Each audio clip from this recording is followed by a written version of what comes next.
நண்பர்களே, இது என்னன்னு பார்த்தீங்களா?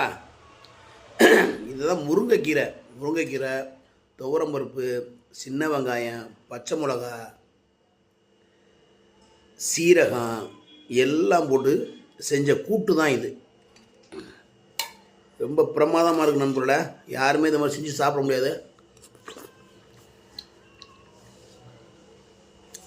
இதுவே சுடு சோத்தில் போட்டு பிணைஞ்சு சாப்பிட்டோம்னா களி வேறு டெஸ்ட்டு தான் நண்பர்களே.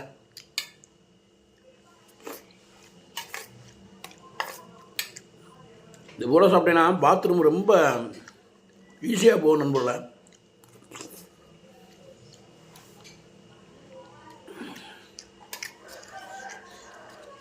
அருமையாக இருக்குது. துவரம் பருப்பு, முருங்கைக்கீரை கூட்டு தான் அது.